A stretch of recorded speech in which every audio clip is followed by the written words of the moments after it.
your life is in each other's hands. I think that's why we get along so well. I think that's why we've been able to develop the confidence in each other. I see it in your eyes, the hesitation. You can't let fear survive. The world needs saving, so push your doubts aside. Don't be complacent. This is your chance to rise. You've got to take it. What time I am afraid, I will trust in thee. In God I will praise his word. In God I have put my trust.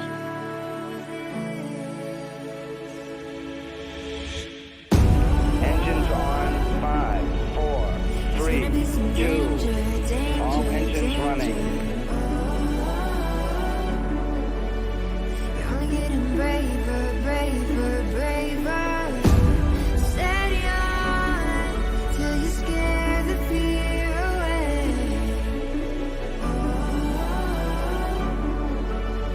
You're only getting braver, you're only getting braver. With each and every stride, you're growing stronger. The dark is taking flight. So don't you falter, you'll overcome in time. Keep pressing onward, you've only gotta fight a little longer. Take that step, you can handle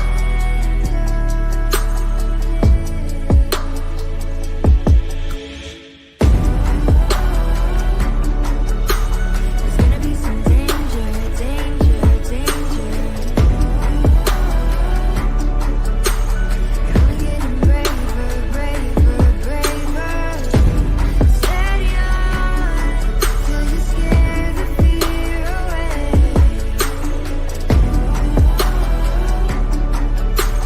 You're only getting braver, you're only getting braver.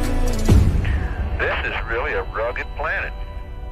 You're getting braver. Charlie, it might sound corny, but the view is really out of this world.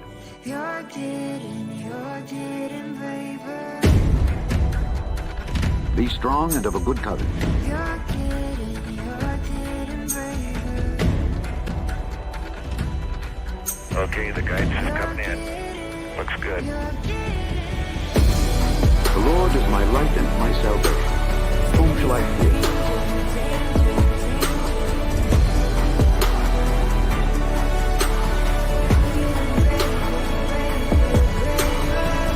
Fear thou not, for I am with thee.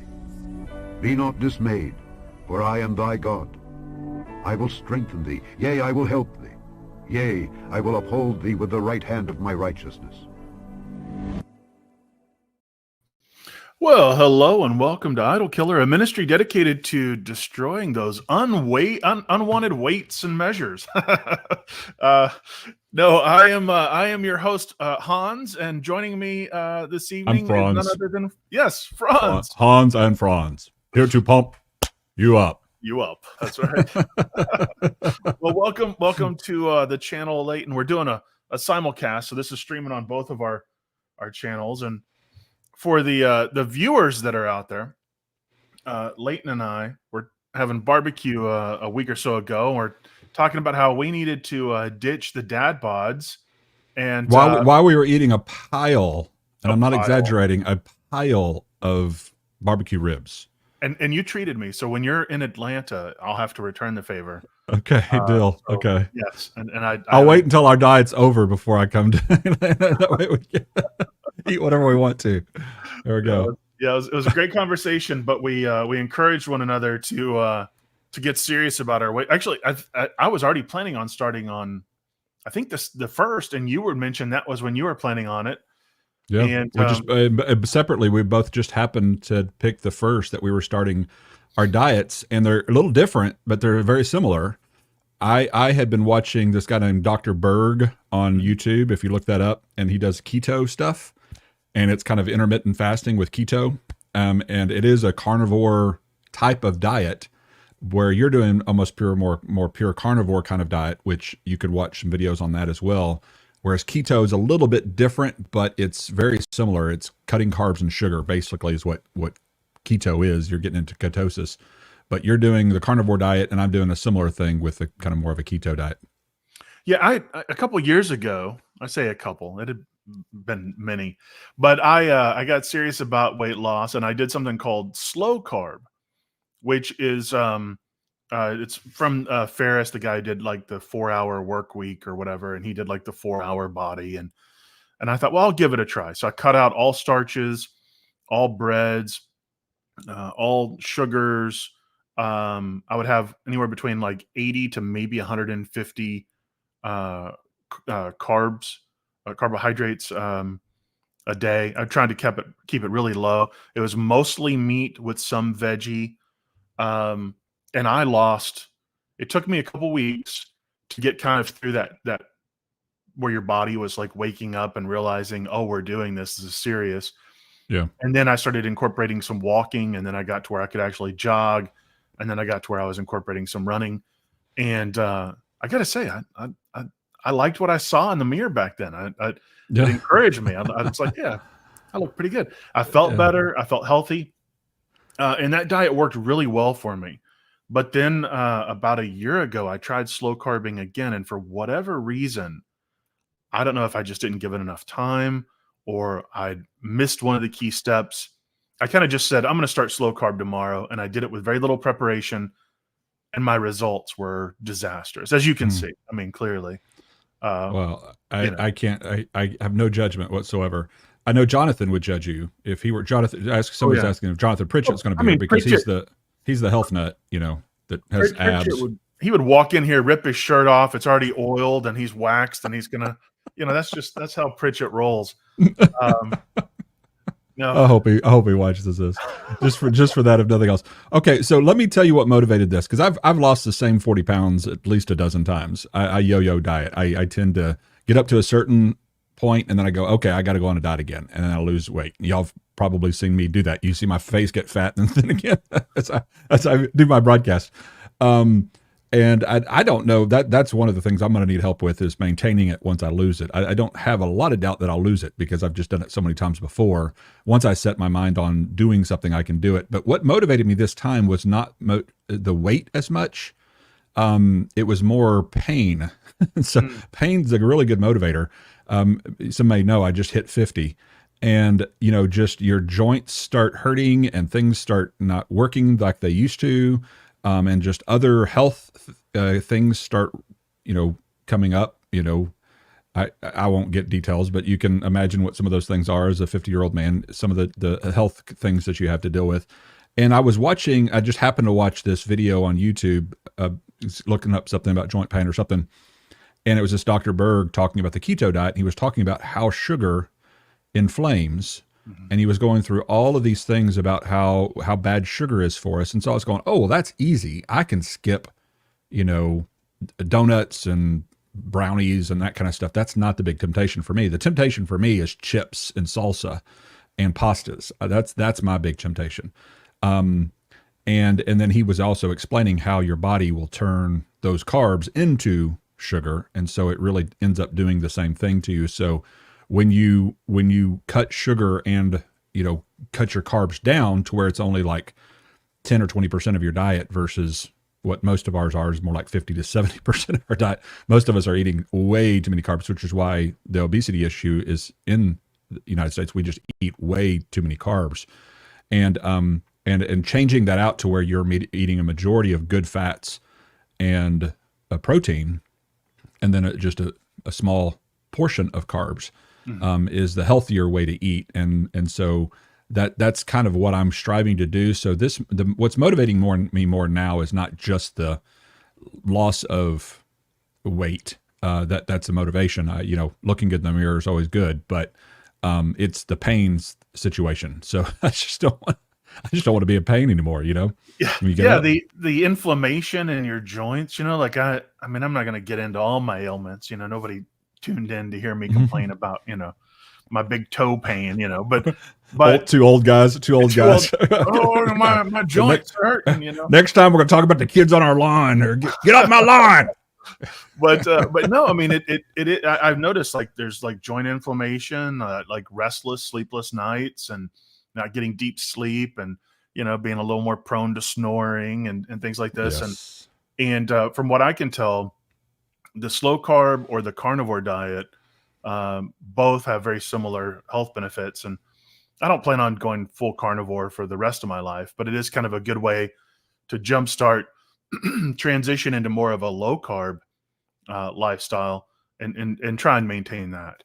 And so that's just what I'm focused on. And I'm one of the things that I've learned is, what do they say? Fail to prepare to fail. Mm-hmm. And so for me, I'm a big prepper. So like I have researched this. I've spent time. I'm not running into diet and kind of figuring out as I go along. I'm, getting prepared and studying it.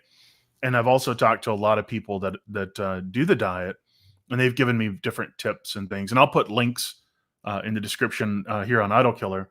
But like one of the things they were telling me, because I love like Diet Coke, which is a horrible thing. I mean, that in of itself I should cut out.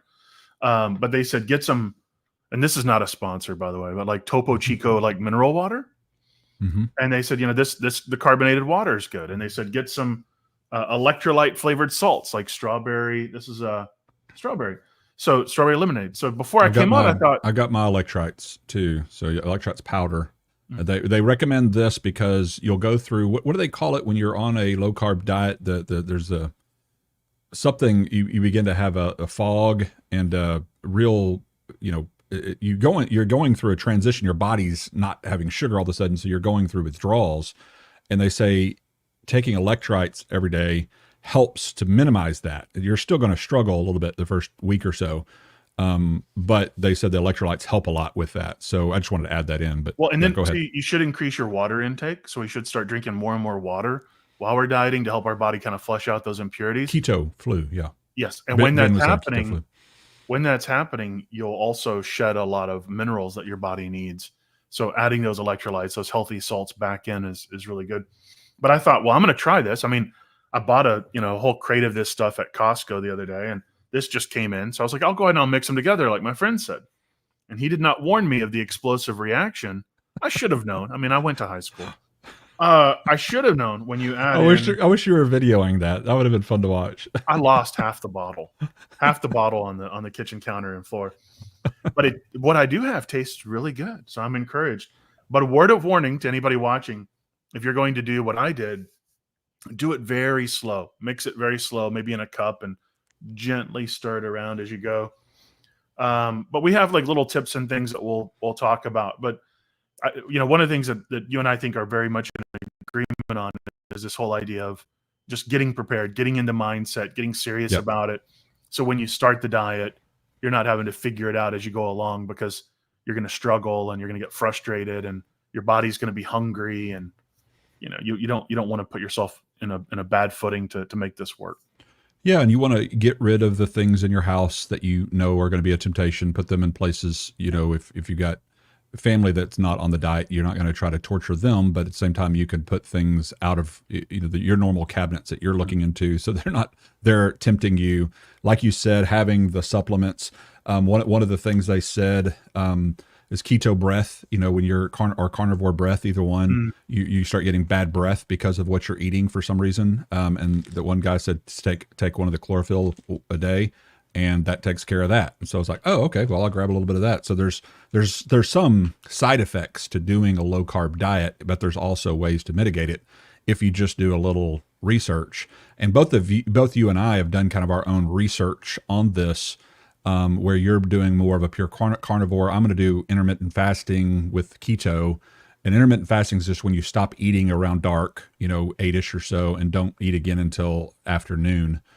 So you're getting a fast there, and that helps you to get into ketosis. And all that means is your body is burning fat versus calories, because because we're eating so many carbs, our body usually is just burning the sugar and the carbs that we put in it. But when you cut those down, your body starts burning fat, and you're in ketosis at that point.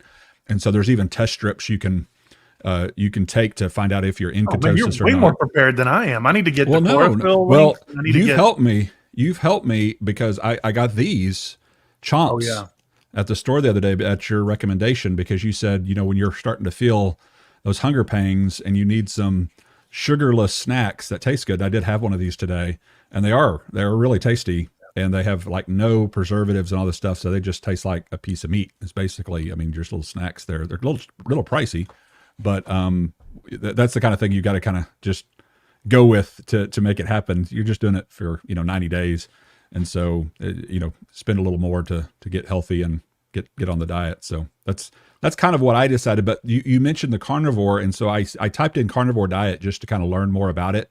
Mm-hmm. And a lot of the same people who were doing the keto, it was the same videos, and so that's when I realized, keto and carnivore are kind of intermixed. Keto has. And there's all different kinds of keto, just like we talk about different kind of Calvinists and different kind of provisionists and all these kinds. There's all different kind of keto doctors and people who tell you to do everything. And they say there are people that will argue with each other about what's right and what's good and everything like that, just like any other thing. But there was a video that I came across, and I put the link there for you to play. But this little clip from this longer video is what convinced me that the carnivore diet sounds pretty good based upon what this doctor says here. So you want to play that? Salt and electrolytes to their meals. Number 11 is portion restricting. Now, definitely if you're coming to this way of eating to try to lose stored fat, it has been pounded into your head that you only need to eat a palm-sized portion of this and a thumb-sized portion of this. When you're eating carnivore, all bets are off. You do not have to do that. You can eat until you are comfortably stuffed. And so if an 8-ounce ribeye does not fill you up completely, get the 10 ounce. If that doesn't do it, get the 16-ounce bone-in cowboy 16 ribeye. ounce. You can eat as much meat as you Yes. want. You can add egg yolks. You can add butter. You can Egg eat yolks. as much beef tallow or bacon grease as you want. You get to eat until Bacon you're grease. full. If you don't do that, then you won't be getting enough fat. You won't be getting enough total energy in your diet. That's really going to put you back into having the fatigue and the other problems that people have if they try to portion control on carnivore. That is not necessary. No carnivore in nature portion controls. They eat until they're stuffed and then they go take a nap. Our ancestors, there's no evidence that they ever portion control. Oh man, this guy's speaking my love language here. Salmon, please. And could you cut off the skin and the fat? That never happened. They ate as much fatty salmon with the skin on as they could hold, and then they went and took a nap. That's how we're supposed to do it. That's how you're going to get the best results from doing this. Number 12 is watch out for. So that's just one of many points he was making about how do how you fail on a carnivore diet, and that was one of them. And when I heard that one, I was like, he is speaking, like you said, he's speaking my language. I mean, you want eat as much as you can. Don't count calories until you're full. Just keep eating, as long as you're eating the right things, it's fine. Leave the fat on. This is good fat. That's healthy fat. Leave the skin on, eat the stuff that they are always telling you not to eat, the egg yolks and the butter. Get real butter, not the I can't believe it's not butter, margarine stuff. He says that's crap. That'll hurt your body. Get the real stuff, the stuff our ancestors grew up, and just stuff like this. And I was like this is the kind of diet I can get behind right here, guys. I mean, just eat as much as you want, as long as it's the right food. I mean, when I was looking into it, they were saying, just wake up and eat some eggs and a steak. And I'm like, okay, this is a diet, What? eggs and steak. And they're like, yeah, well, what do you eat for lunch? And they're like, you probably won't. You'll probably be full. But if you are, you eat some more steak or maybe some more eggs. Like, okay, well, what do you do for dinner? And they're like, well, if you're hungry, you eat more steak and more eggs. And you're like, well, and that's what they were saying with that. That's the other thing that convinced me with this particular diet was that the reason we crave food so much throughout the day is because of sugar and carbs. And when you take those out, once you get past that first initial ketosis, hump there, that's hard. Once you get past that, your cravings go down substantially. And a lot of people will get so good at ketosis. Matter of fact, who was it? Will Duffy or somebody I was talking to? It was a pastor with a church that I went and spoke at in Denver. Oh gosh, I'm thinking Will Duffy, but he said he eats one meal a day, and because he does that kind of a diet, and he eats as much as he wants at that one meal, but it's all the kinds of things that satiate you and doesn't make you leave you hungry and starving and always wanting to snack all the time. So that would be awesome if I only wanted to eat one meal a day. I think my schedule and the way that I go throughout my life, I've always been more of a 2 meal a day guy a lunch and a dinner and then snacking throughout the day too. Oftentimes late night snacks, which are the ones that really kill you from what I've been told. But that's been my hardest time, is like, I'll have my dinner at 6 or 7 and then come, 9:30 or 10, it's about bedtime and my stomach is growling and I want something. So I'll end up getting a bowl of cereal or, whatever.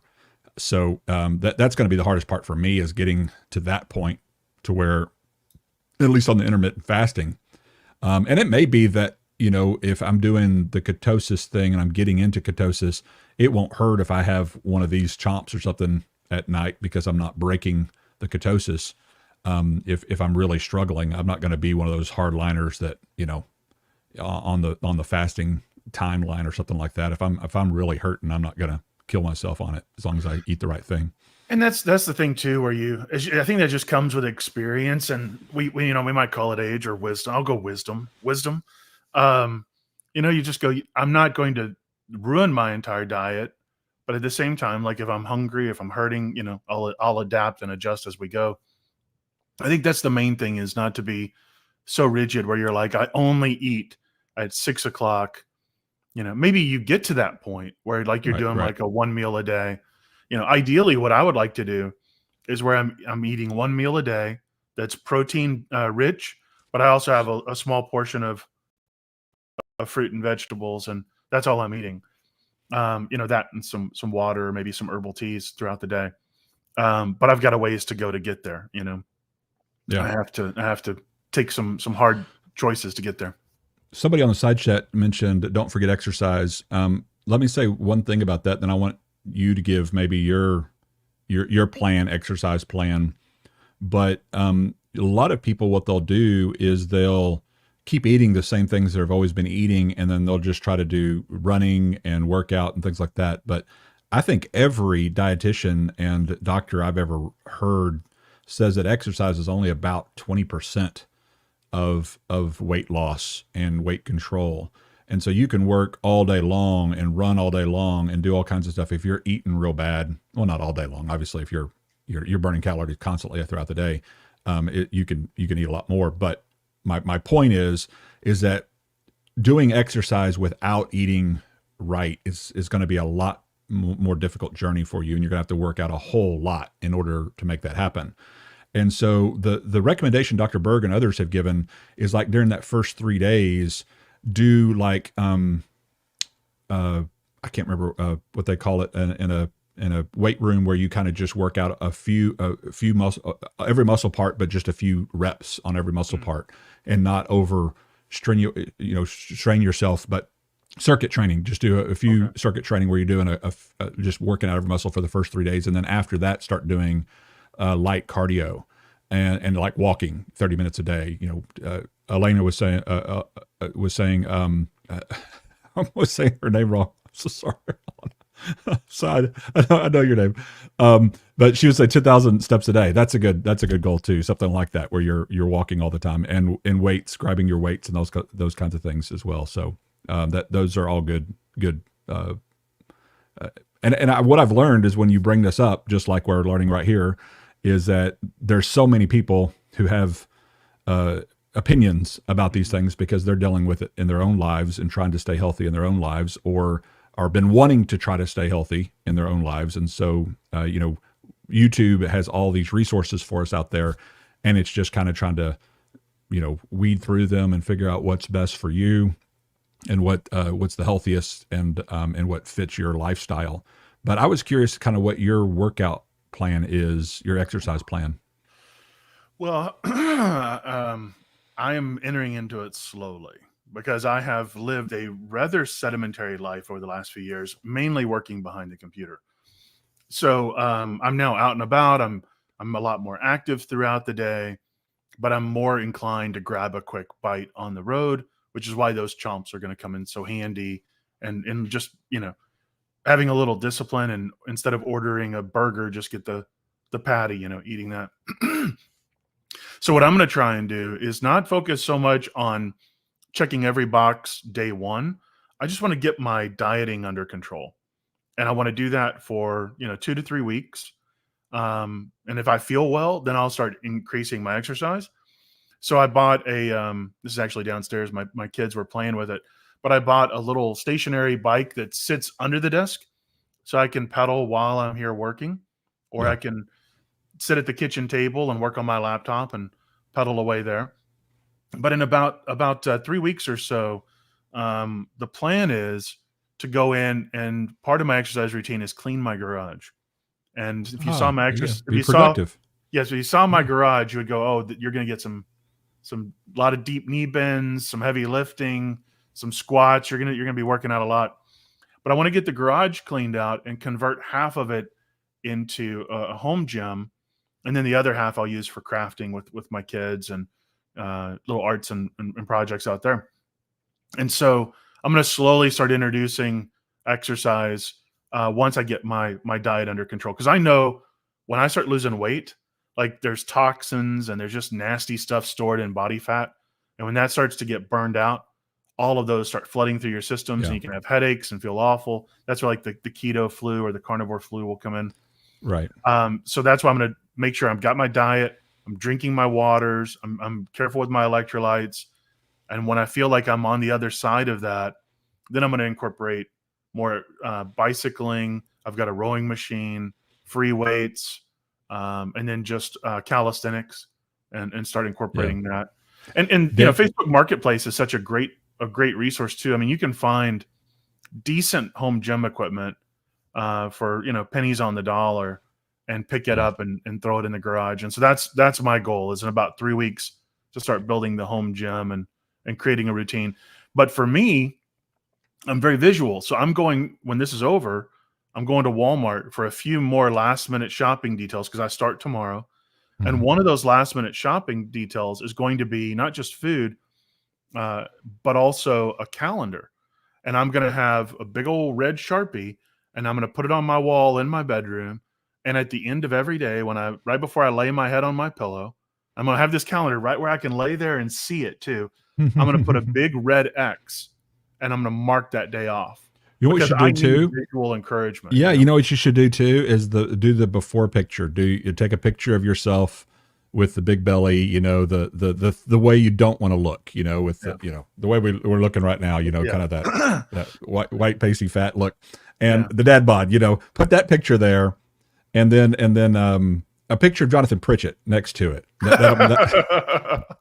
Dude, I don't need to see that before I go to sleep. There's gonna be some weird dreams. I don't think that just popped in my mind at the last second. Like I was going to say add the after picture afterwards, but I was going to say Danny Singleton mentioned that he lost 65 pounds in just 1 year by cutting out sugar and carbs. He said the only exercise he really did was a little walking here and there, and that really fits me. I walk. That's usually been my exercise of choice. Anytime I've got any kind of gym equipment, it ends up, you know, being a clothes catcher where, you know, I end up just throwing clothes on it or whatever, you know, dirty clothes or whatever on it. And it ends up just wasting space. At least that's been my experience over the years. I end up wanting just to go walk. And I listen to a lot of podcasts and stuff like that. So walking has always been my exercise of choice. The problem is when it's 105 degrees in Texas, sometimes that's not as fun. So you got to find a treadmill, you know, in a cooler place if you're wanting to be able to do that. Because even in the mornings, you know, you think, oh, I'll get up early and walk, but it's like 81 degrees at 6 a.m. And so it's like, it just gets hotter from there. So that's not always the best, the best of options. Yeah. Some people are mentioning Dr. Berg. Again, if you typed in Dr. Berg on YouTube and you're interested in the keto stuff, he's like he talks at a real layman level and explains stuff really clearly about the keto stuff. So if you're wanting to, and he even has like a 3-part series or a 5-part series on starting keto. So that's what I would recommend if you're wanting to do the more keto version. And then you can tell them more. And I think you said you had some links about some of the more the pure carnivore kind of thing. Yeah. So one of the things too, let's see, present here. One of the things too that I was told, I haven't tried these. I'm not endorsing these. These were recommended to me by a friend, and I've ordered them, and I'm going to give this a try. But it's a company called Heart and Soil, and so it's animal-based protein. But they also have, I ordered their Fire Starter, which is like a metabolism igniter, but it's all based off of like protein and enzymes that are compatible with either a low carb or a carnivore diet. I got also the bone and liver, because you hear you need good organ meats, and beef organs. So those were the three that I got. I got beef organs, fire starter, and I believe I got beef organs, fire starter, and hair and nail, because I wanted my beard. I want the Calvinists to drool when they see my rich beard. And when the thing too is when I was doing the low carb, I used to like anybody that's familiar with like the YouTube philosophy and theology space should know Parker, but he's the handlebar guy. And back when I was doing low carb, my handlebar would make him jealous.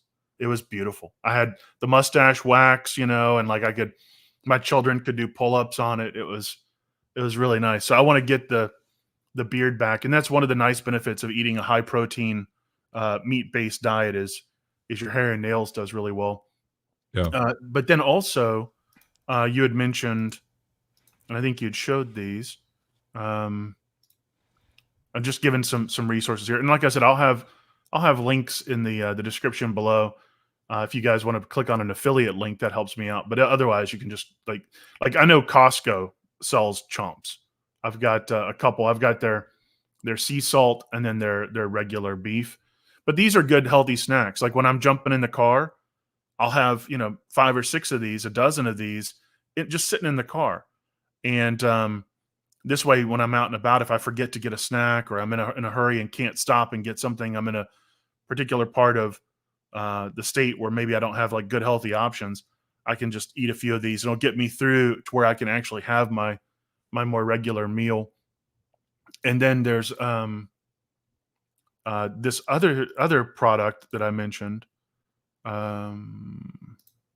Yes. And this is from I believe it's Redmond Salt, but this was recommended. It's flavored electrolytes like you were showing, and you can get them in different flavors. Mix it with your water. Yeah, the main thing is just to get an electrolyte that you're getting back into your system because you're going to flush that out. Right. And then just drink tons and tons and tons of water. Have a gallon with you, carry it throughout the day, and refill it if need be.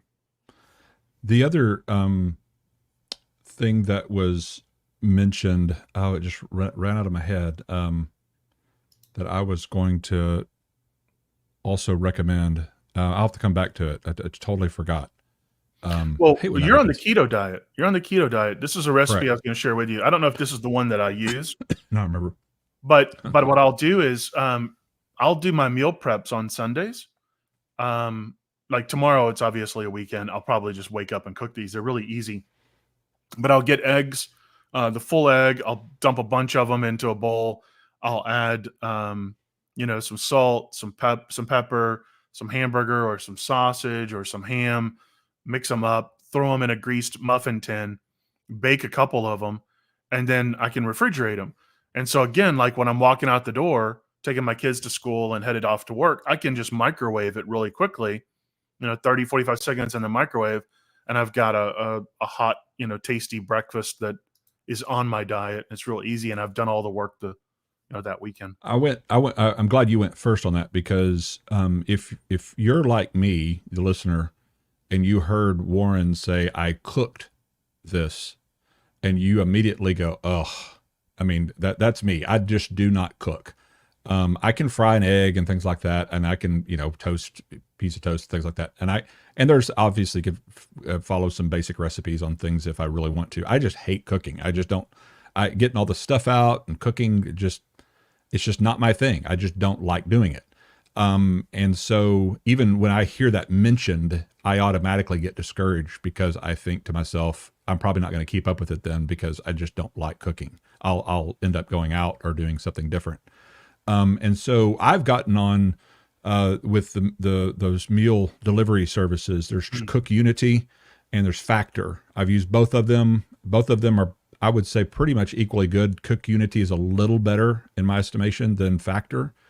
But Factor seems to have more choices for keto than Cook Unity, even though I'm about to start tomorrow. I'm getting my shipment tomorrow of keto friendly meals.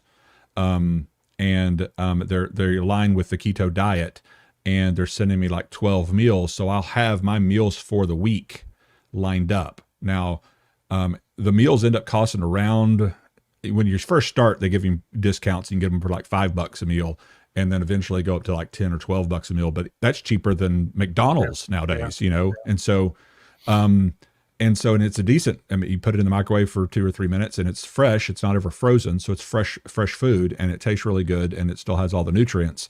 And so that's been my go-to thing. And then having things like the Chomps and other things as snacks or supplement, that's my plan. So I probably won't do the meal prepping kind of thing where I'll sit and cook stuff, just because I'm just not good with that. But there's 2 good options that you can have for you if you want to go the prepping route. My son, who's 17, he's meal prepping at the encouragement of his older brother Cooper, who's was in the military, and he was a good example about doing meal preps and staying real healthy. And so he's got Caden, my youngest one, doing that. So if a 17-year-old can figure it out, I know anybody can do it. But everybody has their different, ways of making it work. Yeah, the thing that concerns me about the keto is the cooking, because there's so much grease that comes off the meat when you're cooking it. Having to constantly clean I have like it's not a George Foreman, but it's like a Ninja air fryer thing that's like a glorified George Foreman. And I'll cook on that, and I can cook 3 steaks on there, or up to, 9 hamburgers. And so I can get some good meal prep in, but the cleanup on that is just no fun at all.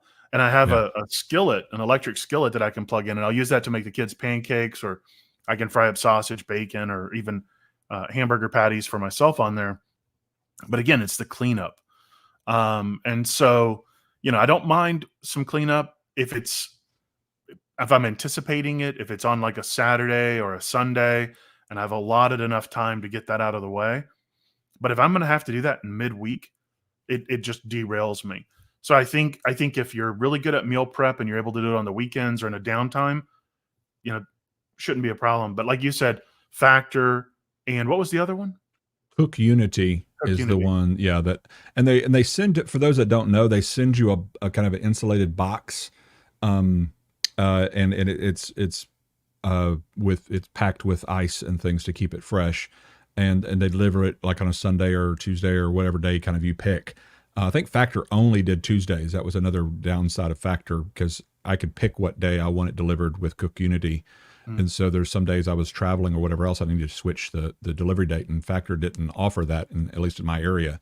And so Cook Unity had some more flexibility there. And the food, like I said, you just pull it out of the refrigerator, you pop it out of its little container, you stick it in for 2 or 3 minutes, depending on what the instructions say. Sometimes you have to take a little sauce bowl out or something like that, but there's no other instructions, because if there's more than 4 steps in the instructions, I get discouraged immediately. I'm just that kind of person when it comes to cooking. I don't know why.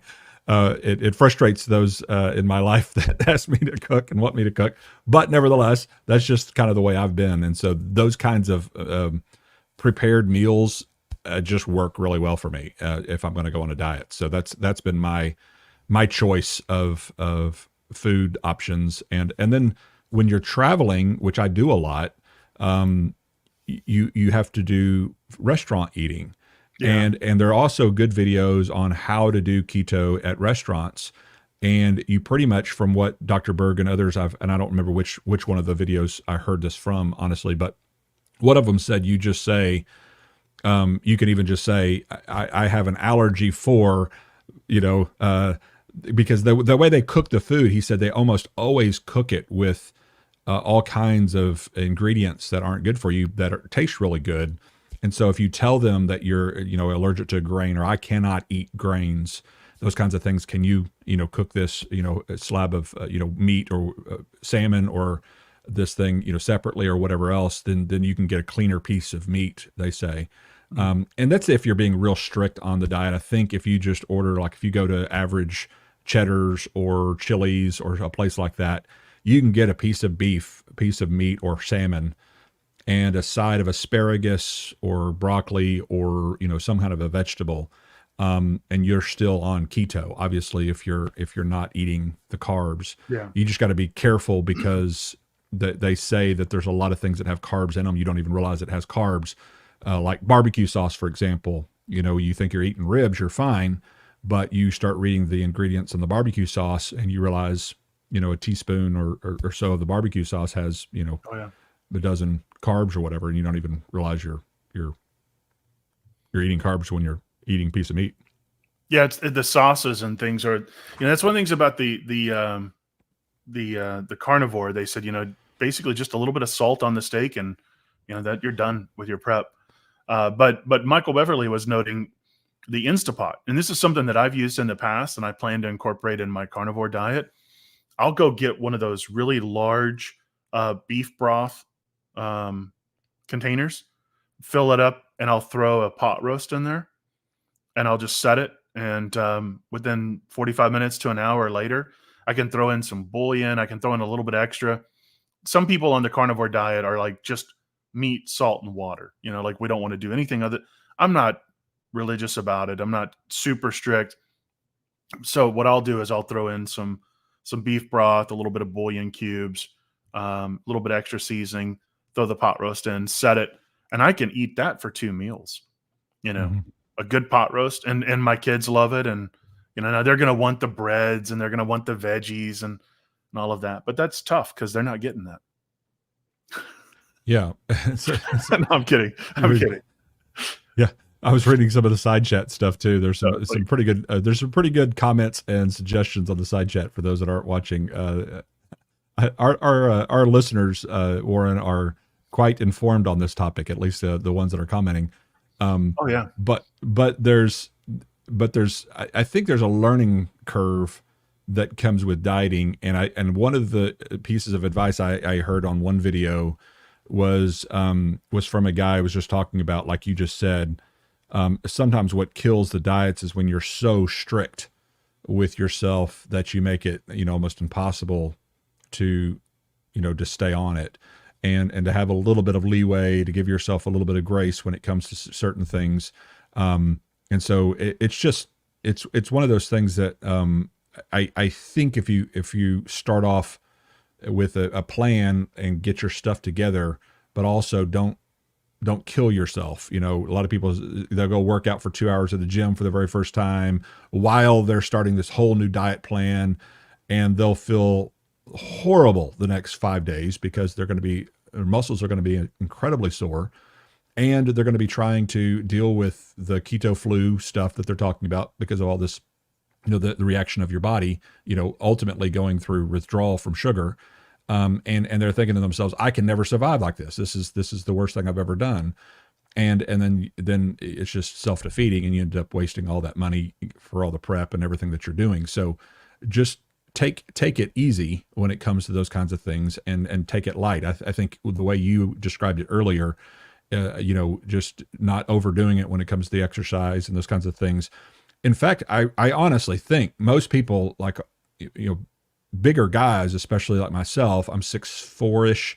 I've always have been 6'4". I think I'm shrinking. I was as I shocked get older, but just how much that inch difference in height between us appears in the camera, because I'm 6'3".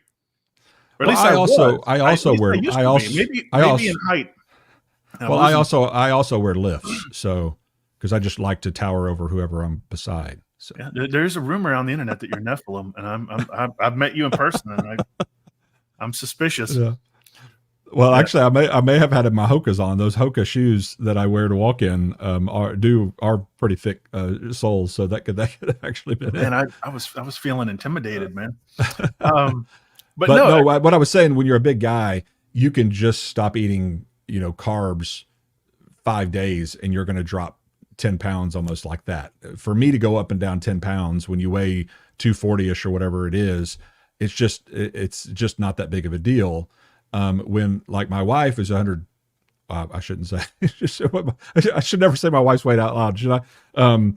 But for her to lose 10 pounds, like that's like, you know, her leg or something, you know what I mean? She should be losing a ton of weight to lose 10 pounds. But for someone who's huge, big guy, losing 10 pounds is usually pretty fast. It's that last 10 pounds. Like if your goal is a 40-pound weight loss, the first 30 comes off pretty steady.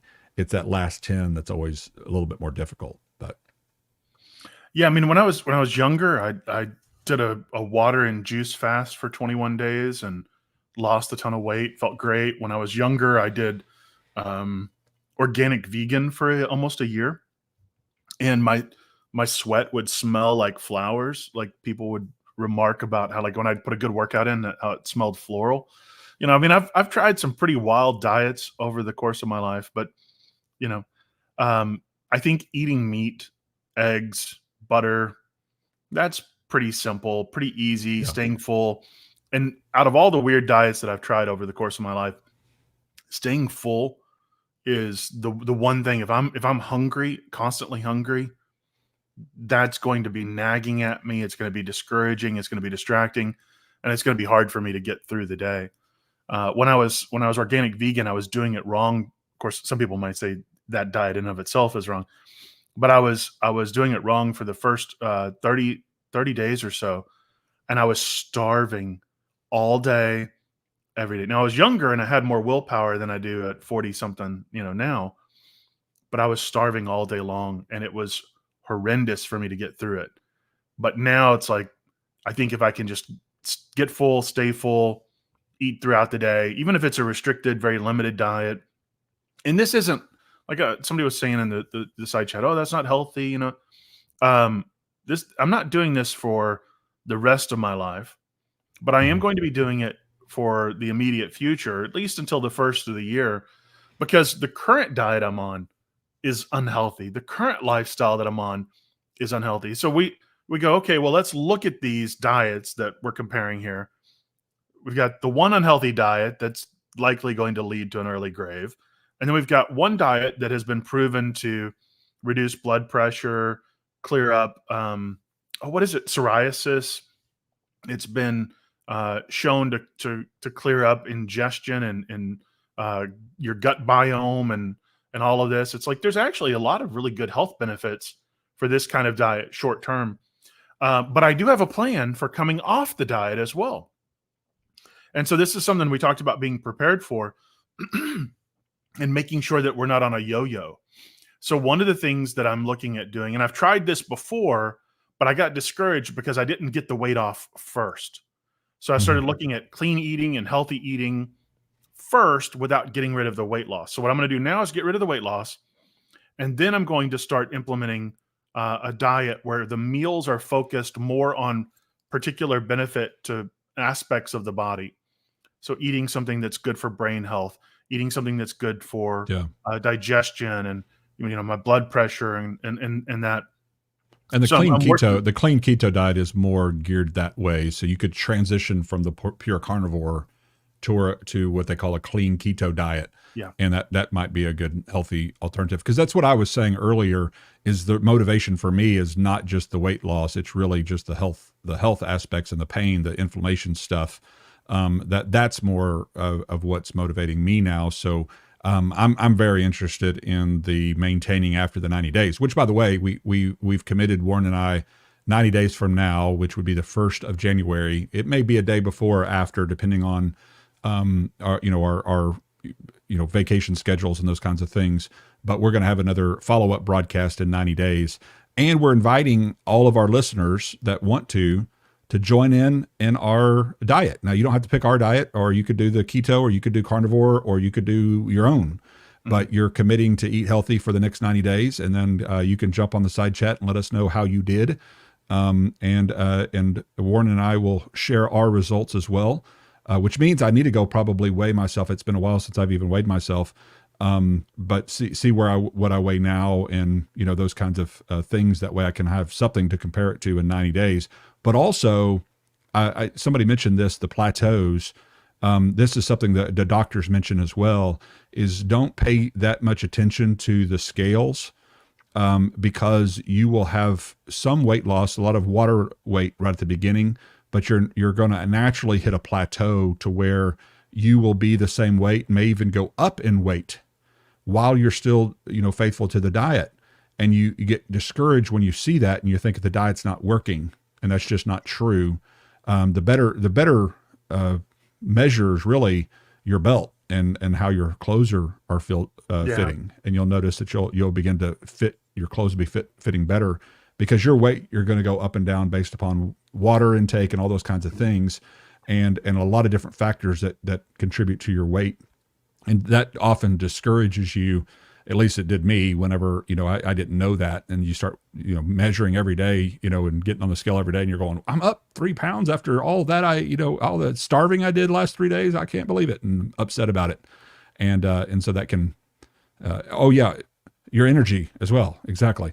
Mentioned in there in the side chat that your energy levels will start going up as well. And that's another thing I'm looking forward to is once you start getting more in a keto mode and not, eating the sugar and those kinds of things, your energy levels go up as well. I wanted to point out what Michael's noting. I mentioned January. You mentioned 90 days. Some of us may have a little more weight to lose than the other. So I'm going to meet Leighton at 90 days, and then I'm going to try and continue on until January 1st. So if there was some confusion, that's where it is. So Leighton and I just did the math wrong. I was just thinking 90 days would be January 1st, but that obviously we'll be meeting back in 90 days for you and me to kind of compare. But I'm going to be going to January 1st. And gotcha. Okay. Yeah. So my goal, I've got I've got some health goals, and I want to be able to look in the mirror and not do the cat that smells broccoli reaction where it starts gagging. That's kind of what I want to do. And when I do, I'm going to go buy some new clothes, and I'm going to treat myself. And, it's like it's time for me to feel a little bit better about, the way I walk and carry myself. So this is just investing in myself and my own physical and emotional, health and well-being, and trying to be a well-rounded, godly Christian, because I don't want just to dedicate my mind to the Lord, and I don't want to just dedicate my heart to the Lord, but I want to dedicate my whole body and, and have control over that. And I think that's important that we be well-rounded and be less, circular. Yeah. Well-rounded, less circular. Yeah. Okay. Yeah. I want to be a healthy, complete human being and emulator of Christ. You want to flatten it out. You don't want to. I do. Be shaped like a diamond or something. Yes. I've been accused of flattening it out for years, and now it's time for me to make that a reality. You're going to actually do it. Hey, if we're going to be accused of flattening it out, we might as well start flattening it out. That's it. That's what we're doing. That's really, and y'all said this is not a theology podcast that we're doing today. It is too. We're talking about what we've been accused of over and over again, of flattening it out, and we're actually going to start flattening it out. So this pertains, and if it's been predestined by God in eternity past for us to lose weight and to get healthy, then it's going to happen regardless of if we go on this diet or not. So I'm just thinking we just eat whatever we want, and we'll either. I want to be the best looking debater.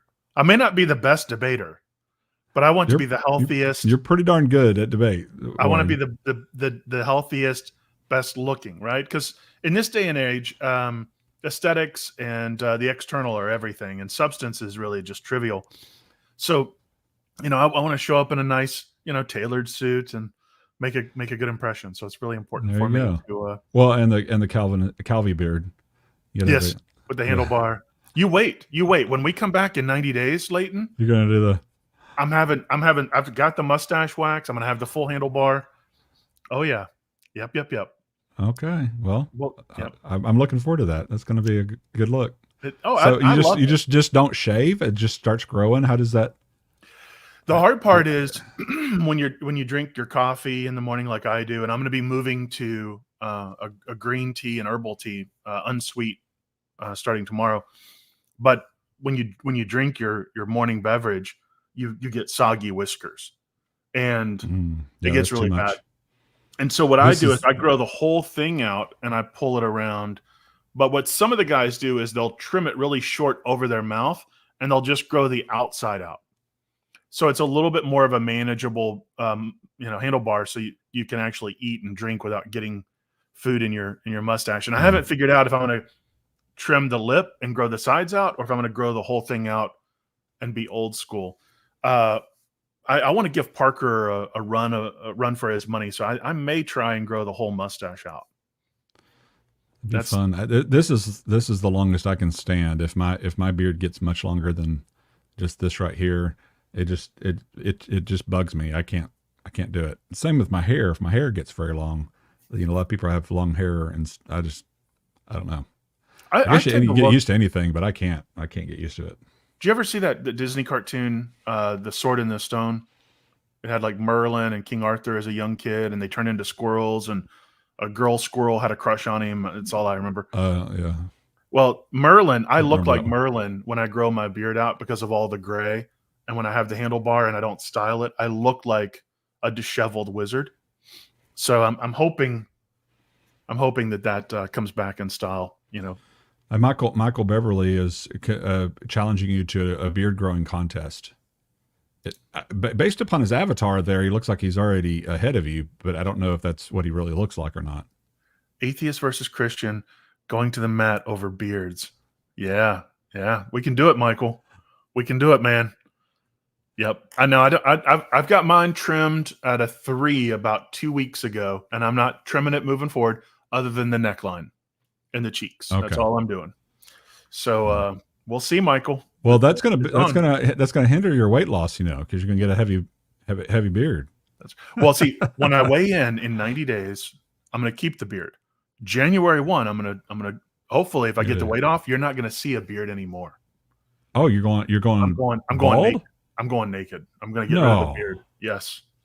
January 1, if I hit my weight goal, you're going to see naked face Warren McGrew. And I have had a beard since my kids were born. My son's going to be 15 this December. You're going to be unrecognizable. You should get new frames that day too. Just to be like you have everything different. New frames. I'm picking them up Tuesday.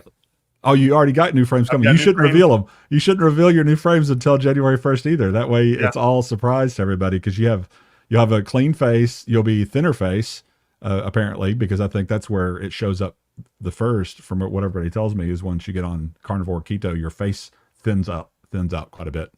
And then being having new glasses as well. So HJ Evan, my eyes are up here.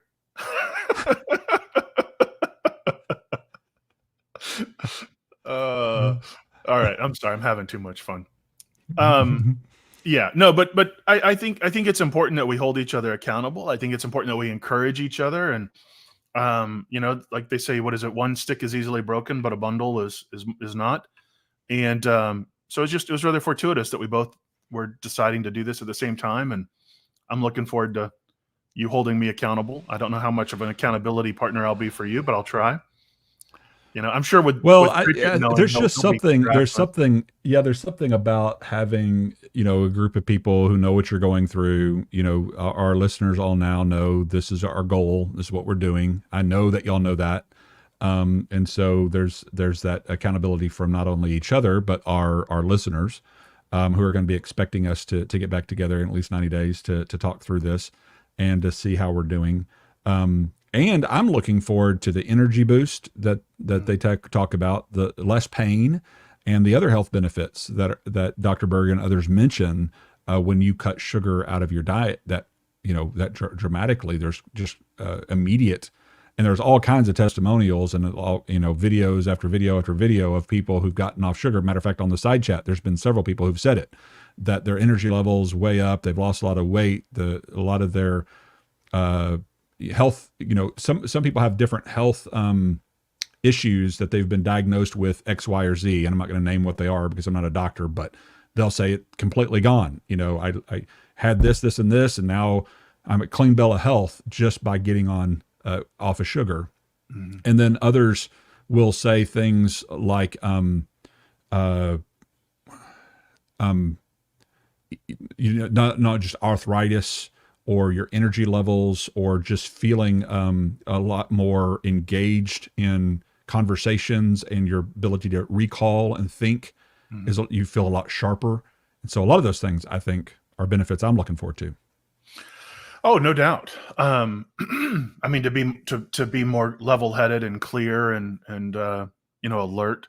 I'm hoping it's my diet. If it's just my age, I'm going to be really depressed. I go through all this work and I come out just as bumbling and foggy headed and, January 1st as I am now. Well, goodness. Okay. I won't have any excuses, but at least I tried, Well, yeah, and that to me is the bigger issue for me. I mean, losing the weight and not having a bunch of belly fat or those kinds of things is always a benefit for how you look and feel, but just that your outlook on life, your mood, your energy level, wanting to get out and do something, to be energetic.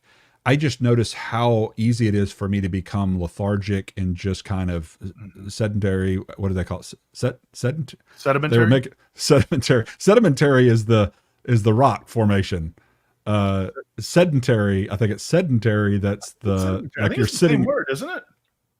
No. Have I been using that wrong as well? Is it? That's why I think somebody was making fun of you on the side chat earlier. Maybe it was you that said it wrong. I thought it was me because I'm always the one who says wrong things, and you're always the one that sounds smart, and I sound dumb because of that. Yes, sedentary. See, Ben is telling us sedentary. That's sedentary. Right. Sedentary. But there's what were you saying? The other one you were saying the sedimentary. Sedimentary is the rock. So I'm yeah. all right. I'm not perfect after all. I learned something today. Yeah. The more sedentary you are, the more tired you feel. Yes. There we go. Okay. We're getting all the people making comments. I'm so sedentary. I become sedimentary. That's right. You become like a rock. Yeah, exactly. They should be the same word. It's like what I was saying, demonstrable and demonstratable. It should be demonstratable because demonstratable makes more sense. You can demonstrate it. It sounds. I think that's what they call an egg corn. I saw a documentary on YouTube about those, like where it sounds like an egg corn, but a lady was calling acorns that because she was mispronouncing it, but it looked like an egg and it was a corn. And there's a whole thing where words have application because they sound like the authentic. And but yeah. I guess sedimentary is my egg corn. Sedimentary. Oh, there you go. Yeah, I have a ton of them apparently because as people point out all the mispronunciations of words over the years, it's always fun. But maybe once I get off sugar, I won't have that problem anymore. Maybe my mind will be so sharp I'll be able to pronounce words and remember people's names, all those kinds of things that I've had trouble with over the years. So that'll be a good thing. Yeah, I'm looking forward to getting the weight off. I'm looking forward to getting healthier, looking forward to having more energy. And this isn't something that's outside of our control. I mean, really, for most people, there's some people that have specific health concerns or issues or disabilities that make it very difficult. But I think for most people, it just takes discipline. It just takes a plan and then implementing that plan. And so I'm pretty confident in my ability to lose the weight. And then the other thing too is getting it in your mind that this is like you gaining control over your own body and you're doing the things necessary to take control. And in my own life, there's so many areas where I have like not even the illusion of control. I have zero control. This is one of those little areas where I get to have some control. I get to choose what I eat, when I eat, how I'm doing that. And so, depending on, where you are in life, you can have all these things swirling around and you go, I don't have control over that or that or that. But you know what? I do get to have control over whether I'm going to have a T-bone or a sirloin for dinner tonight.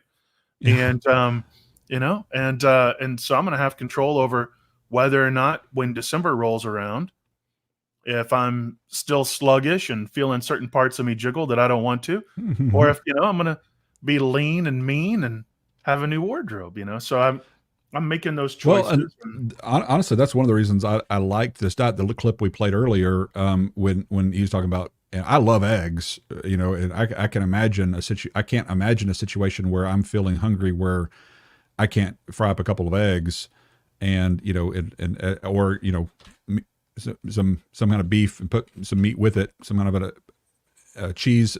Cheese is fine too. Obviously, an omelet with meat and cheese.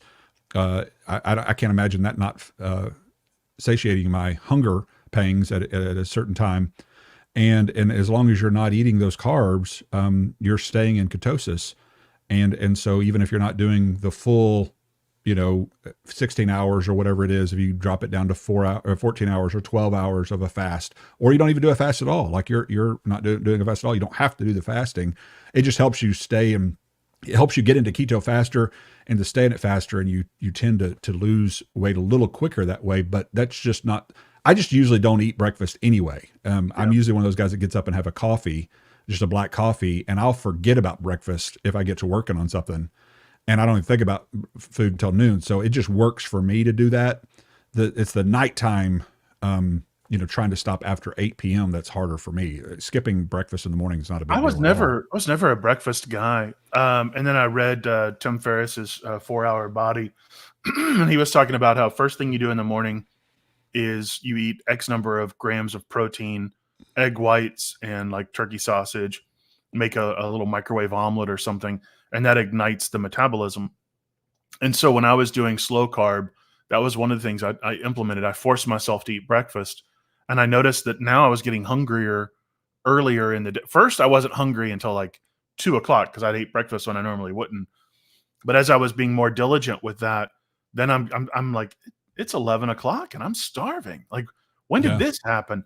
And so it ramps up the metabolism. So I'm looking to implement that into my carnivore diet just to see how that works. But again, it's different for everybody. And you've got to look and go, let me play around with this. Let me see how my body responds to this type of food, or adding it or taking it away, or eating on this schedule. And then just do that for a little bit and monitor your own results. And you go, I'm having horrible results with this. I've got to change. Or I'm in the zone. This is what I need to do moving forward. And so Mark, I think just being able to listen to your own body. Yeah, Mark Bluthman, Mark Bluthman. So if I can read, he's making some good comments that are encouraging to me, at least, because he says if you'll fall into over time your proper body shape, yes, you'll feel better in ways you didn't expect. You're worried about temptations and anxiety, just the opposite: low stress, low cortisol. And he's made some other comments, like he's been doing this for a while. And he was saying, if you need some encouragement, reach out to him, something of that nature. And that is what I am. That's what I am most concerned about, is it being just a temporary diet again, because the yo-yoing has been my history. I've lost the same 40 pounds. I heard somebody say a joke and saying, yeah, I lost 400 pounds, over the last 20 years. And they're like, oh, hey, way to go. Yeah. It's the same 40 pounds over and over and over again, and it's just, you go back and forth, losing the same weight over and over again. And I know I need to change that. I need to change that pattern. And so I need to get away from a diet, as I think Linda is pointing out. Stop thinking of it as a diet and start thinking of it as just how you eat. Yeah. And this is the way I live now. And when you're over 50, like I am now, that I think that's just a necessity, to where you take on a way of living to say, okay, I see what sugar does to my body, and I see what diseases are associated with it, what ailments are associated with it, even for those in the mental health world. Many people get off of their happy pills, as they call them, the antidepressants and stuff like that, once they get off of sugar. Same kinds of things. Just all the benefits that I'm hearing and reading about seem to far exceed just the weight loss issues. And so that's I'm trying to make that my new motivator this time, instead of just, hey, Leighton, you need to lose the same 40 pounds again. Instead, I'm trying to think of it as, hey, Leighton, you need to start eating like a 50-year-old needs to eat in order to be healthy. You know what I mean? Well, or how all of us really need to, not just a 50-year-old, but all of us probably need to eat. I'm on a diet right now, and it's a pathetic diet. It's a horrible diet. Like Linda, I'm on a diet. I've been on a diet for the last 3 years, and look at the results. I've got to change my diet. Right? So I don't think of me going on a diet as it's a weight loss diet, although yes, I'm hoping it does have weight loss benefits. And that's one of the key things that I'm looking forward to. But I'm also realizing I'm on a diet now that isn't healthy. I'm eating a lot of processed foods. I'm eating a lot of starches, carbs, sugars, aspartame, things that just are not good for me. That's the diet I'm on now. And so I'm on a DIE right now. Look at this. Look at what you want to do. The comment from Tom Berger. He says he's been on carnivore for 10 weeks. I just love the fact that Leighton Flowers is tackling tulip, and you got Tom Berger tackling carnivore. I mean, I think that's a great thing. And I'd love to hear, Tom, what your results have been 10 weeks into carnivore.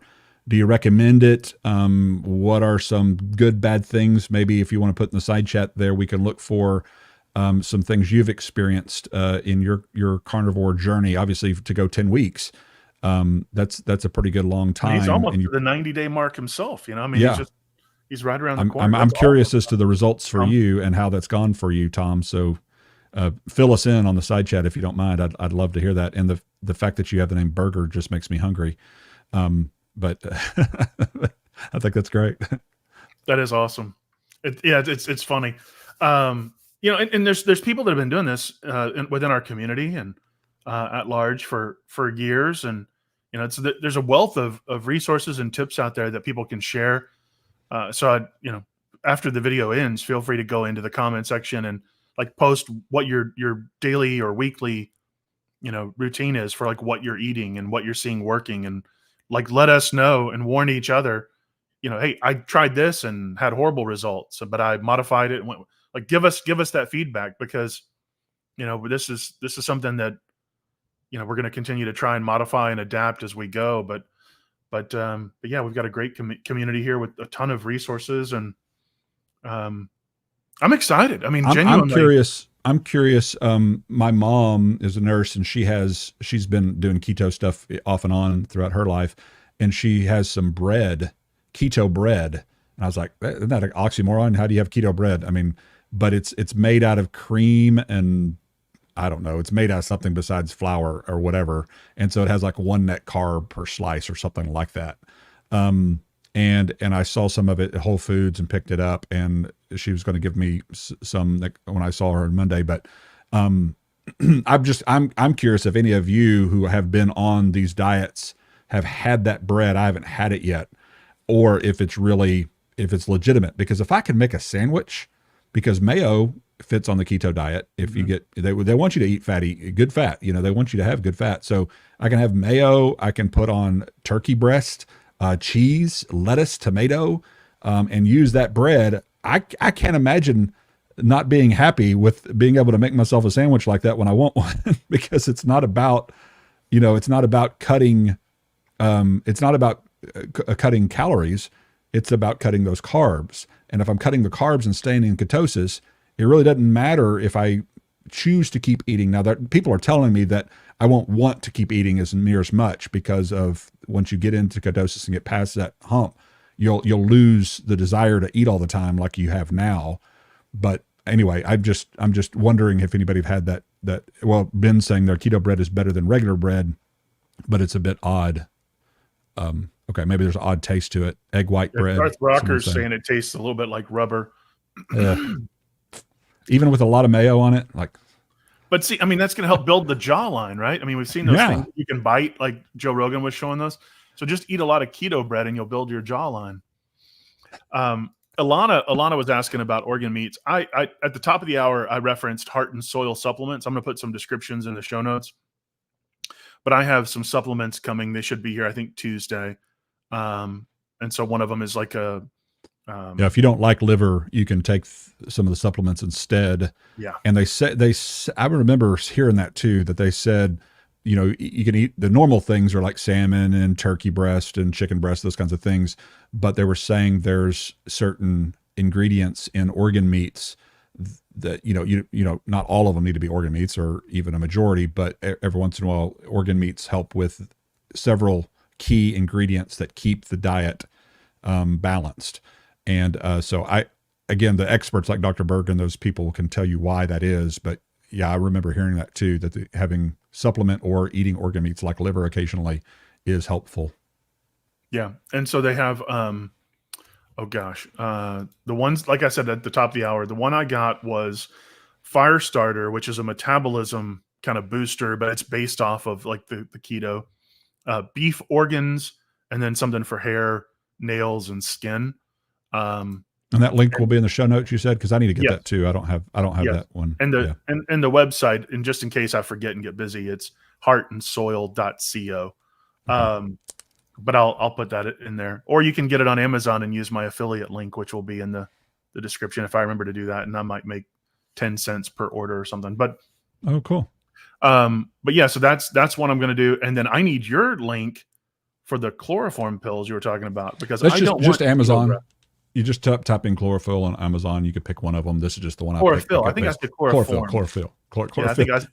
Chloroform. That will also help you lose weight. Interestingly enough, if you get someone like Jonathan to come over and chloroform you, and so you can eat, and knock you out, tie you up, something like that, that will work too. But I recommend this if you want to not have keto breath, as they call it, or carnivore breath, because for some reason, I guess, your breath starts stinking when you go on a carnivore diet, and this is supposed to stop that. So that's why I picked it up.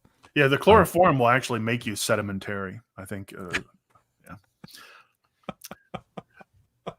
It all comes back around. It does. It goes just, back around. Just like me right now. It keeps coming back around. We got to flatten it back out now. Flatten it back out. Well, hey, here we go. We got a Pentecostal provisionist. Thank you so much for the super chat there. He says, my blood pressure was 212 over 120 12 months ago. Carnivore helped. Lost 50 pounds now. Walk 12 kilometers a day. I'm 68 years old. That is impressive. Awesome. I love hearing stuff like that. That's just encouraging to me. Hearing, I don't know what it is.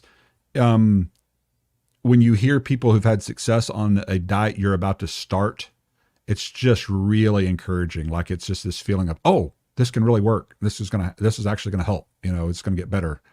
So thanks for sharing that. That's really cool. Thank you for that. Chloroform. And I bumped into, I went to have lunch with my brother and some family, my mom, and my brother's friend Tony came and sat down. I'd never met Tony.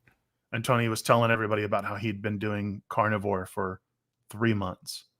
And I was like, I have been kicking the tires on starting carnivore for a while. I was like, tell me your results. And the same thing, he took out his phone and he showed me the before photo. Like, I'm never going to show anybody what's on under here. Like, nobody's ever going to see that. This is never going to leak on the internet. I don't want anybody to have nightmares. But Tony brought out his phone. I'm the same way. And he's like, oh yeah, check me out. And he's like, this is where sounds I was. Sounds like Jonathan. That's what Jonathan does. He'll show you the big, look like he's pregnant belly. And then he'll, of course, show you his abs now, if he's not shy at all. I was like, dude, this is encouraging. I was like, tell me all about it. So he's the one who told me about the Topo Chico and the Relight and the Chomps. And he's the one that gave me all of the tips for what worked for him. And that's where people sharing their successes will really help other people stay on that diet longer, Yeah. And when I say diet, okay, Linda, calm down, Linda. Yeah. We mean a lifestyle way of eating, okay? By the way, Jonathan has a YouTube page where he teaches people how to do resistance exercises and other things to lose weight. If you're interested in that, I don't have a link to share with you right now, but it's easy to find if you were. Fitness is on YouTube. Let me pull Theology. Yeah, Theology Geek Fitness. If you type that in. And follow his broadcast if you're looking for workout ideas. And it's obviously worked. That dude was a plump, and he's a lot shorter guy than we are. So all the weight when you're shorter tends to show up right here in your midsection. So he was noticeably a lot heavier, and then now he looks like Superman. So it's yeah, you can see Theology Geek Fitness. Just search for that, cool. and you'll find him. Yeah. So hopefully he watches this and knows we're plugging his stuff. Oh, he low key stalks my channel. He's always messaging me insults. He wants to be like you. No, he's telling me how I can improve. He's like, Warren, like, step away from the sandwich, man. Just lift some weight. That guy. Jonathan is one of the most loyal friends a person could ever have. But he's also very straightforward and frank with you. He'll tell you, you don't have to wonder what Jonathan thinks. He'll tell you. I appreciate that about him. He'll just come right out and say something. And it's, sometimes sometimes people think he's being rude or he's being nasty. He's a teddy bear at heart. He's really a sweet man. So I love John. I love he's a good guy. Great. Him and Braxton both love what they're Oh doing yeah. over there. Yeah. Love both those men very much. And Michael was just over there on here we go. Viva La Mexico. Topo Chico is great. Never drank it. Yeah, I never had it until just now. This is the very first Topo Chico I've ever had. I was going to ask about that because I was just planning on pouring this, because I always get a big old thing. I've got this, I have one of these here that's pretty big, but I've got another one that's even bigger than this where I just fill it with ice water at the beginning of the day. And I'll fill it up maybe 3 times throughout the day. And if I fill it up 3 times throughout the day, I know I've gotten my water intake. But I was just going to do the recommended amount into it, just normal water. Because it has the flavor, the lemon flavor, which is usually what I like in my water anyway. Some of a raspberry lemon flavor. Why the Topeka water? Why? Well, it's mineral water and it's carbonated. And so the main benefit for me is I get tired of having flat water. I like the effervescence. So it's just a taste. It's just a taste thing for you. For me, that's why I went and got it. Because it's mineral water. I'm sure there's maybe like a few other benefits to it because your body will leach minerals out when you're in ketosis. But for me, that's the main thing. The other thing too that I've learned is like I'm a bit of a camel. I drink and drink and drink and drink. So if we go to a restaurant, I will have 2 or 3 pitchers of unsweet iced tea in a single meal. Like I can put it away and I just never stop drinking. I never feel like my thirst is ever quenched and I'm just always drinking. It never stops. But that's really difficult on the carnivore diet because it dilutes the acids in your stomach. Yeah. And you need a strong acidic base in your stomach to break down those proteins. And so for anybody that's considering this, who may be a little bit like myself, who loves just to drink a lot with dinner, this also provides a limit to me that I can measure, and I'm not going to go back up and refill it. So when I'm eating my steak at dinner, I can have this, and I know, all right, when I start to get a little low, I need to back off because I don't want to dilute the acid in my stomach for digestive purposes. Now I can come back an hour, 2 hours later and start drinking as much as I want, but that's just going to give my body what it needs in order to help break down those foods. Yeah. Huh. That's interesting. I thought about that. I'm going to try because I just don't I never use carbonated water. I've never liked it. And so, unless it does some kind of health benefit, I don't know that I'll try that necessarily. It's good with the electrolyte because it's not quite a soda, but it's close enough to where you're like. So how are you supposed to put the stuff in there if it fizzes over like it did for you? How are you supposed to pour it into a cup or something first? Or? Tomorrow, what I'm going to do is I'm going to put a little bit into a cup, scoop a little bit in, stir it, and just kind of do 50-50. Just keep adding it until it's there. Yeah. But the mistake I made this morning was like dump it in there like the Mentos in a Pepsi thing. Exactly. This much of it just went out of the bottle, and it took a lot of the minerals the electrolytes that I'd put in there with it. So I mean, a lot of that just came out with it. So you want to go really slow with it. Just put a pinch of Celtic sea salt or real salt in your lemon water. Okay. So just like, well, that's the other thing you've got to watch for. Somebody else was saying you ought to watch for things that say keto friendly, because there are a lot of, advertise, like the labels will say there's 0 carb, but then it's actually based upon like a half a teaspoon, and the normal serving for whatever it is actually, 6 tablespoons or something like that. Mm-hmm. And so you're actually getting 4 or 5 carbs out of something you don't even know you're getting it out of. And so you got to watch for those kinds of things.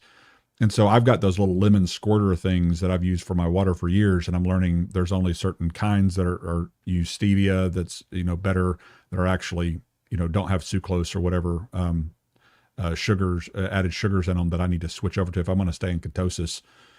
You can't have, those kinds of sweeteners that you squirt into your drink that have sucrose in them. Even though they say 0 carbs on them, that's not really, it's still sugar based. And so there are different brands that I'm learning that sweeten with like stevia instead of sugar. So I'm going to try to go that way and see how it works. Well, I'm gonna hit the diet pretty hard starting tomorrow.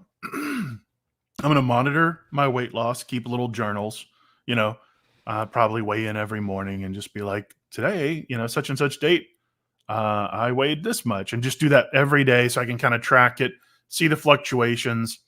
It keeps me more dialed in. I'm more cognizant throughout the day because it's a daily routine.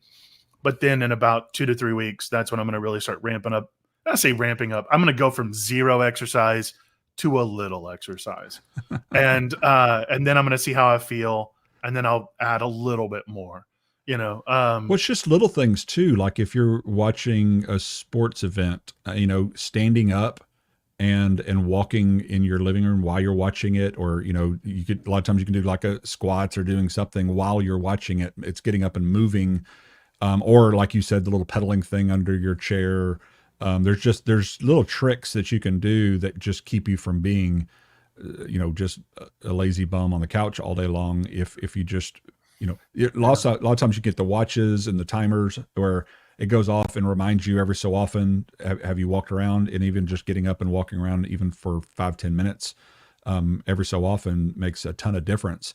And then if you're combining that with ketosis and or cutting carbs, you're gonna lose weight and you're gonna get healthier. It's gonna happen. Matter of fact, you could not exercise at all and do this particular kind of diet without carbs, and you're going to lose weight and get healthier even without doing any exercise. Yeah. But it is good for you to do exercise and to get the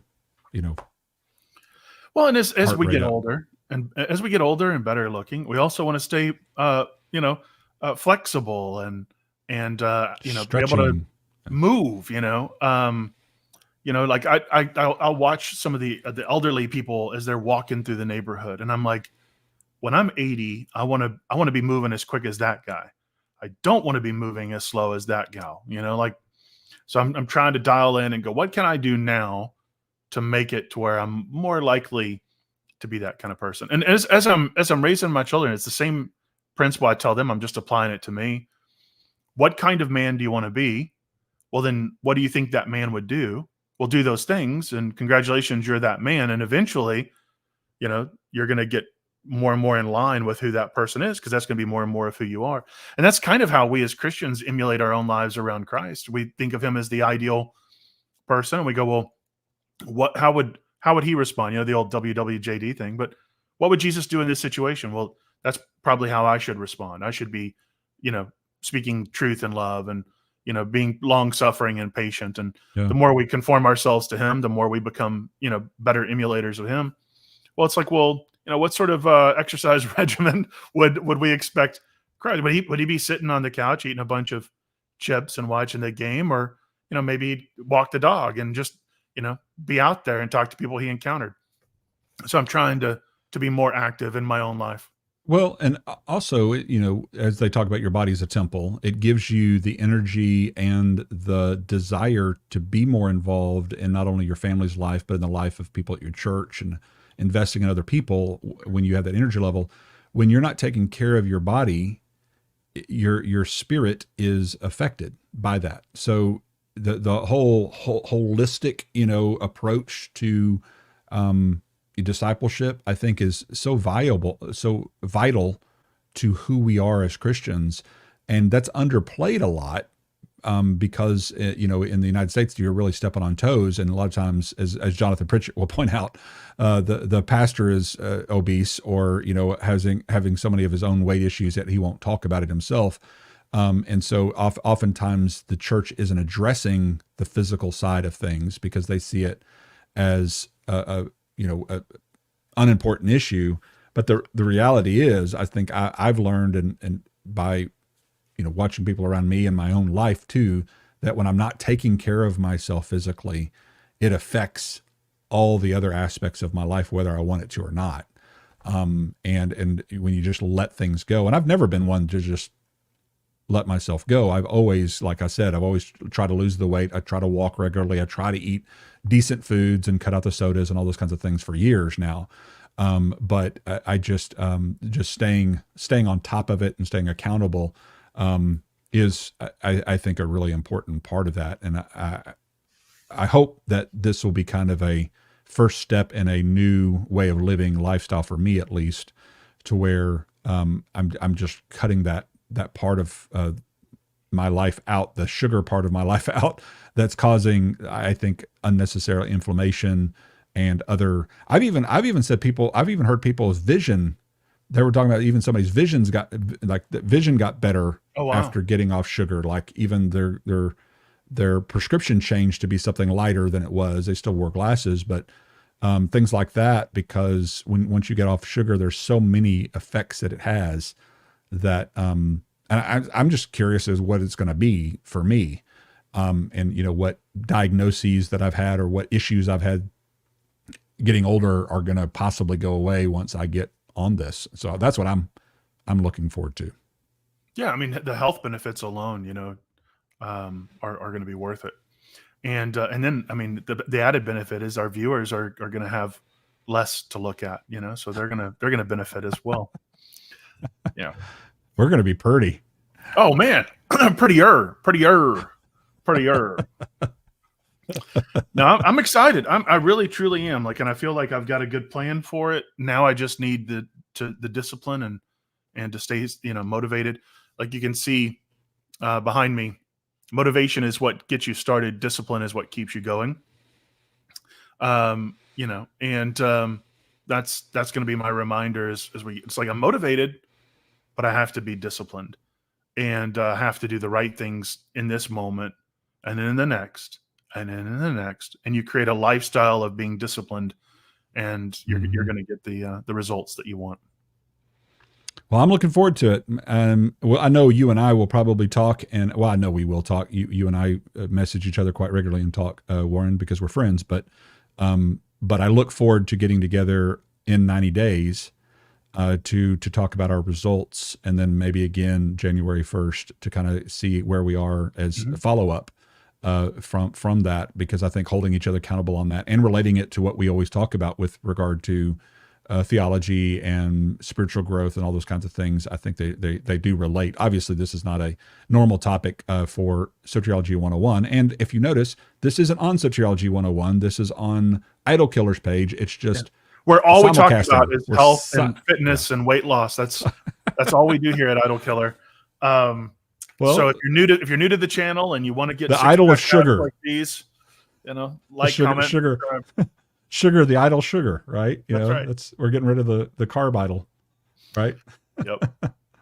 No, this is new. This is new for me. Idol Killer, we do satire and we do theological discussions and debates and reviews and philosophical discussions and things, but what good is all of that if we're not alive to continue those discussions? So we have to have good personal health and habits in order to take advantage of the resources and skills and faculties that God gave us. So this is just about being more of a well-rounded, like genuinely individual. Taking care of our mind, our heart, our soul, our body. Just being more like Christ. What would He have us do? I think He'd have us take charge of what we're doing and try and be good stewards of the opportunities He gave us so that we can be a blessing in the lives of those we encounter and better, show the world His love, which is really what we're all about. Amen to that. I look forward to it, my friend. Thanks for holding me accountable, and I'll try to do the same. And for those that are on the side chat, some people were asking if we wanted to start like a Facebook page, hold each other accountable. I'm not planning on doing that, but if somebody wants to do that and wants to start a page and you feel led to kind of maybe host a page and you want to send a link to me or Warren or something like that, I wouldn't mind hearing some of your suggestions. Even just watching this side chat through this broadcast has kind of encouraged me and given me some ideas. Y'all suggested several things that I'm kind of taking note of over here. And so, especially those that like the gentleman that's been on this for 10 weeks, I know he's got some trades and secrets that work for him that I would love to hear, because every one of them went through the carnivore flu stuff. Every one of them probably went through the feeling snacky at first and feeling like they're really hungry, and what did they do to get over it and those kinds of things. I like to hear about those kinds of ideas, because I know that I'm going to face that. And so hearing your ideas would be fun. Well, I think even for myself, like if I get a sugar craving that's just astronomical and I'm really fighting it, even though I'm on a carnivore diet, I may go raid some grapes out of the fridge, and because I buy those for my kids' lunches, and I would rather cheat healthy. Yeah, cheat healthy. I would rather cheat healthy instead of a brownie or ice cream, a big old ice cream. Get grapes or some kind of fruit that has some sugar in it. It's not going to kill you, and it's. Yeah. And then I don't regret it as much. Like, you're eating a handful of chocolate covered almonds. You're like, what have I done? Lord, forgive me. But if you're popping a few grapes, you just go, well, it took the edge off, and I'm going to drink some water and go to bed. Like, I'll be fine. Right. So just, cheat healthy if you've got to cheat. Yeah, Leighton, do you have any parting words for our viewers out there, sir? No. As I always say on my broadcast, share Christ and show love, but do so while staying away from sugar. I'll just add that this time. That's a great word. Thank you, Leighton. I appreciate you, brother. Looking forward to holding you accountable and you holding me. And audience, comment below. Give us some tips. Give us some feedbacks. Give us some warnings, some cautionary tales. Help us as we go along this. And in 90 days, we'll be announcing the new provisionist calendar, where we're all flexed and posing, and we'll be the real life version of the thumbnail on this. I'll be Mr. December, and I don't know what month you were born, Leighton, but June. Yeah, I'll be June. We got Pritchett. When you get Braxton on here, we'll have a whole provisionist calendar. It'll be great. We'll do a fundraiser, and yeah, it'll be fun. Oh, that's too funny. All right, everybody. Well, thank you so much for tuning in. Leighton, thanks again. Y'all have a good evening. God bless, and we'll see you soon. See you guys. The only way to get there was to float through the terrifying void between us.